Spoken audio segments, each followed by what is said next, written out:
Hey guys, welcome back to my channel. I'm Angela Braniff, and today I'm kicking off my new series here on this channel where I'm going to be sharing with you guys everything we are doing to get our house ready to sell, to go on the market.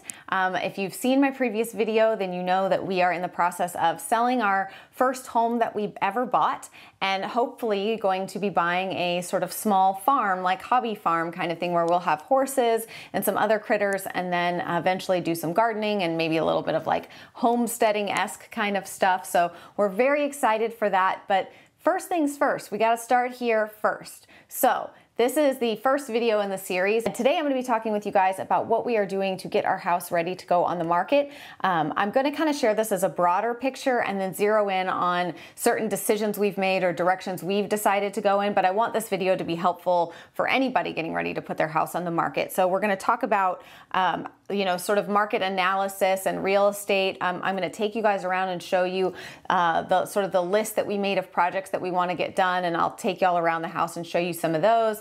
Supplies, we're going to get into all of that kind of stuff. And I'm also at the end going to share with you guys sort of what some of the future videos in the series will be as well. So if you are interested in all of that kinds of content, all right, I think I peed a little.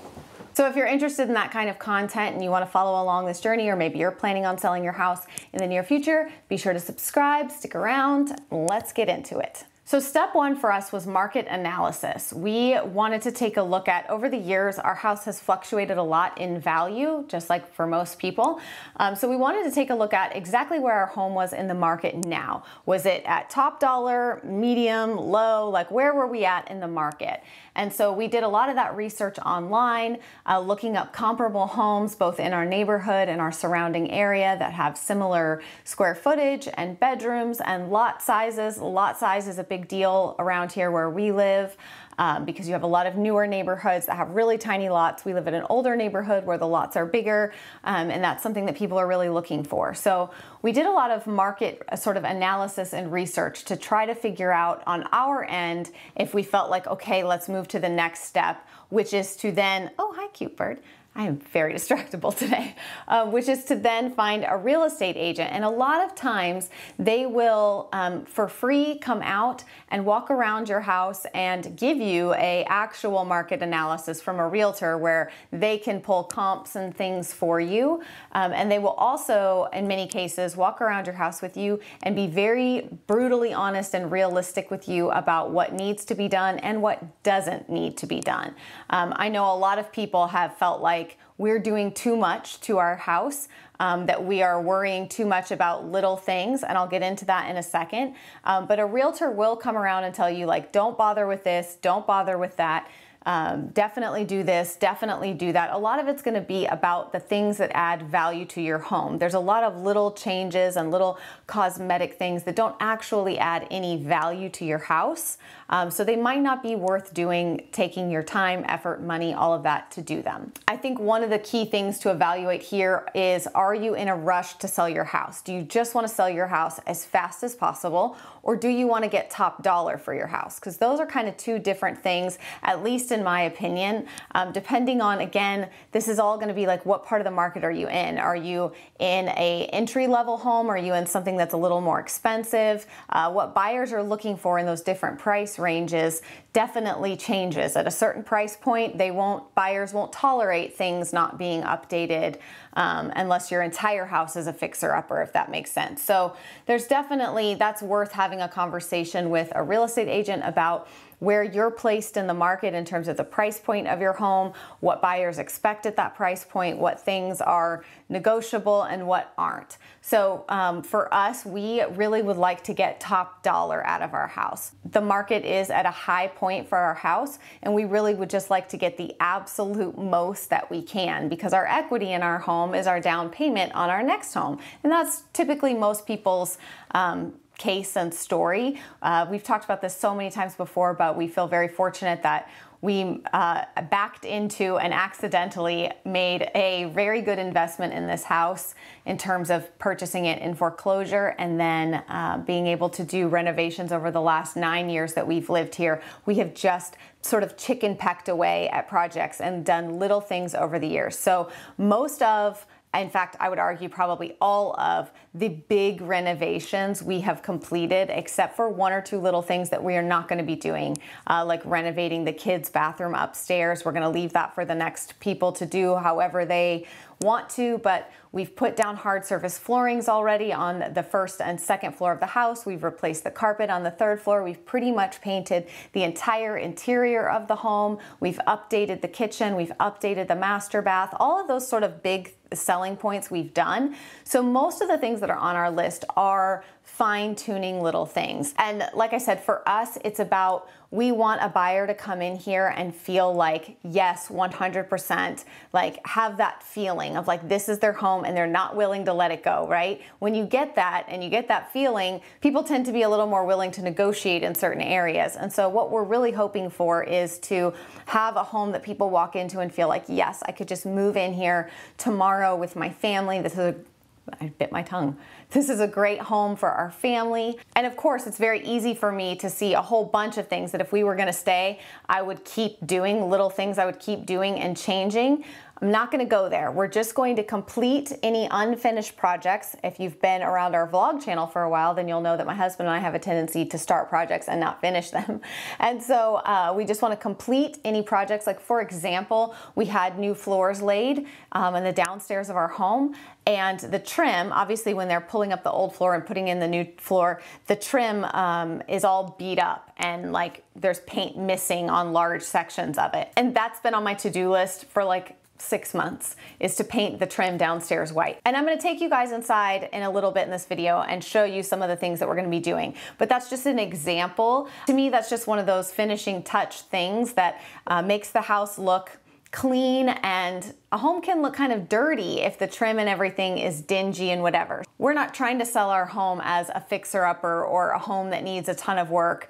We're trying to sell our home at the top of its market as a home that's ready to go, ready to move into, that doesn't need any work. So that's why we're putting a little more effort into some of these finishing touches, and we have the time and ability to do it. And next, I'm gonna talk about the second step, which is the budget. So number 2 is to set a budget for all of these projects. Now that budget's gonna be based on what you talk to a real estate agent about in terms of market analysis and what's worth it. A lot of people get concerned about replacing carpet, stuff like that. And a lot of times realtors will say, don't do that. We can negotiate that in the contract later if they want an allowance for carpet or whatever, but just don't bother doing those kind of big expensive things. So that's an area where talking to a realtor and kind of figuring out together what needs to be done and then looking at a realistic budget. For us, we set a budget of $2,000. We felt like with $2,000, we could go through and make all of the final finishing touches that we felt like would just bring everything together for a lot of the work that we've already done. So far, we've spent just over $1,000, and I don't think that we are going to have to spend much more. I have not bought anything for staging. I'll talk about that in a second. We're hoping to be able to just remove items and rearrange some things in terms of furniture. Again, I'm going to do a whole staging video because we have this huge couch in our living room that we love, but it's oversized and it's huge.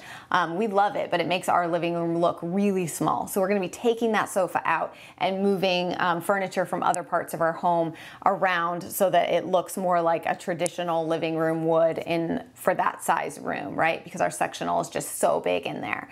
So things like that. But even if I end up spending a couple $100s on some throw pillows and blankets and stuff like that, I still don't think we're going to hit our $2,000 budget. I think we're going to be able to stay under $1,500 with getting some, like I said, I'll show you guys, but some ferns for the front porch, just some final finishing touches that make everything come together and feel like, when you walk in. So I think we're going to stay well under budget, but that was our budget. And again, I would set a budget and do everything you can to stick to that. The third thing is that we went through and walked the entire property front to back, side to side, bottom to top, in terms of the inside of the house, the outside of the house, and just looked for anything that number one, was like going to be a problem inspection wise that might need to be repaired? Was there anything that was in disrepair that we weren't thinking of?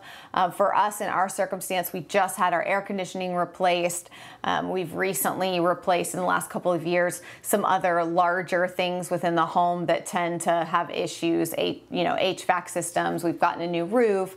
We've painted and done siding and stuff. So we feel pretty good about going into an inspection. You can also hire an inspector to go ahead and come out and do an inspection for you just to see if there's anything that you're not catching. But we have been advised to, because the market is so hot in this area, not to worry about that right now, just to go ahead and get the home on the market, and we'll deal with anything that might come up. Again, we have replaced and taken care of a lot of the major things over the last few years, so we don't have a ton of suspicions that there's anything crazy, but of course you never know. So it might be worth spending the few $100s to go ahead and get an inspection so that you know what needs to be done, especially if your home is older and will potentially need a lot of work.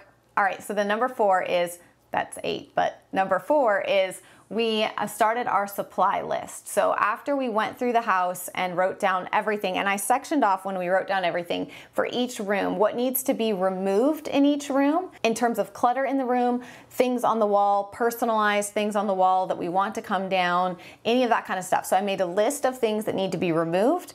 I made a list of things that need to be cleaned and anything that needed repair or fixing or whatnot. So I kind of had 3 columns for each room, and then having this sort of master list with all of this information of everything that needs to be removed, everything that needs to be cleaned, everything that and organized, everything that needs to be touch-up paint or something like that. It allows both my husband and I, as we have time, to work on projects, and there's no questions, right? So it's easy to go to the list and say, okay, I've got an hour, I'm gonna go to this room and check off these things. So for me, having that very organized list has been helpful to be able for us to work on things without having to constantly have these discussions about each room. There's just a master list for each one. And so then based off of that master list, I made a supply list. And what I wanted to do, number 1, was make sure that we were going to be able to stay in budget just with all the supplies that we needed. But the other thing is we have 8 kids. Our life is a little bit chaotic and crazy at times. And one of the things that can slow us down immensely is if we're like, yes, let's start this project. Oh, oops, I don't have any rollers. Oh, whoops, I don't have the painter's tape I need, or I don't have a shovel. You feel me, you get what I'm saying. So what we decided to do for the ease of our life, and I really feel like this is probably helpful for most people, again, there's some little caveats here, but was to make a full supply list and then just go and buy all the supplies at one time. Just multiple carts at Lowe's or Home Depot and grab everything that you need for these projects, and then have a central spot where all that stuff stays. That way, anybody who's starting a project that day, there's no concern about, oh shoot, I gotta run to Lowe's first, which takes up an hour of time to drive to Lowe's to get the supplies to drive home. Takes up an hour of working time, when if we just had all the supplies there to do everything, we could just get started on any project, any day, anytime. Now, obviously, if you're building something or really renovating or making some kind of major change, there's always the chance that you could overbuy certain, like, wood products or something, right? And then you'd be able to use them on a different project. Obviously, I would just encourage you to use your judgment there in terms of paint and wood and supplies like that. But for us, we knew we needed some new blinds in one of the rooms, a new register for the air conditioner in one of the bathrooms. It had been kind of like kicked in and looked terrible, so we knew we wanted to replace that. Things like that, just having all of those little puttering project supplies around and ready to go, I feel like was just a really good decision. All right, and the last step is to schedule and begin the projects. So one of the big things is, if you have a family, if you have children, 1 child or 10, it doesn't matter, depending on their ages, getting a lot of these projects done, and depending on what your work schedule is and your spouse's work schedule is, I think that sitting down and being really honest about deciding between the 2 options of, do you want to do these projects slow and steady wins the race, or fast and furious and get it done?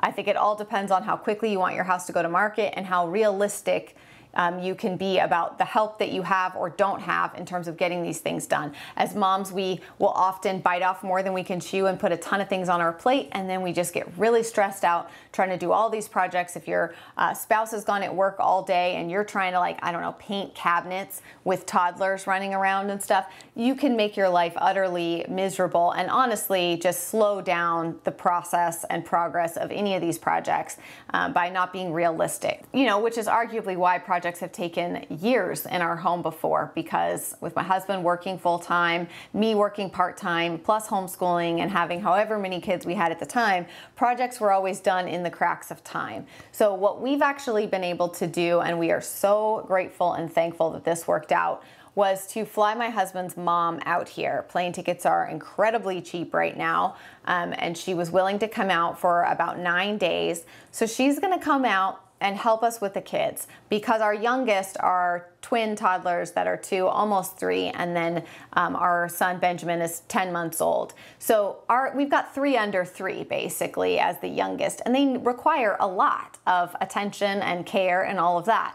And our older girls are fantastic and they love to help, and we pay them for babysitting sometimes, but it's not realistic to expect that they would be able to help every day, all day, while we get these projects done. So we were really fortunate to have another adult. So if you've got grandparents or aunts or uncles or friends, or maybe you have a younger sister who doesn't have any kids yet or something like that, someone who's available to come and help with your kids that won't charge you or make it too terribly more expensive for you to be able to get some help, I would highly recommend that. But that's our plan. Is Grand Nana will be here for 9 days, and we are just going to like plow through these projects as much as possible and get as much done as possible, with my husband and I being able to actually not have to stop every 5 minutes, 10 minutes to do snacks, diapers, bottles, naps, all that kind of stuff. All right, so those are the steps that we are taking. Part 2 of this video is I'm gonna take you guys inside. I'm gonna show you a little bit around the house. Is kind of a disaster right now because all of this has been going on and we have not been really hardcore focused on cleaning. We've just been focused on projects and stuff. So it's a bit of a disaster, but I'm gonna take you around and show you just some of the projects that I'm not gonna like comprehensive list, but some of the projects that we've chosen to do, and you know, maybe a little sentence or two about why we've chosen to do them. But like I said, remembering that our goal is to sell our house for top dollar, and our market and at the price point and everything, our house really needs to be very much like move-in ready to go, not in need of a lot of repairs. So there's a few updates to bathrooms and stuff, but in terms of repairs or things like that, we want the house to look very good to go when someone comes in and walks through it. So, all right, so that's it for today's video. I hope you guys enjoyed the first video in this new series, following us on our journey to sell our home and move to a farm. It's a little bit bananas. Things are moving very quickly, but we're really excited. We feel really solid in this decision. We're just gonna keep moving forward. We're just gonna keep walking through the next open door until the doors all slam shut and we realize this was a big mistake and we should never do this, or it all works out and we hopefully end up in our forever home. That's an exciting prospect. So I'm gonna keep putting my nose to the grindstone and working hard. The next couple of videos in the series are gonna be very project-based. I'm gonna take you guys along as we do our outdoor projects, some of our indoor projects. I'm also gonna give you guys a full house tour, something we've never done before. So I'm gonna do a full house tour, and then I'm also gonna do a video about staging, how we've chosen to stage our house, and show you guys that as well. So lots to come in this series. Be sure to subscribe if you've not already. That's it for today's video, y'all. I hope you guys have a fantastic day, and I will see you again very soon. Bye.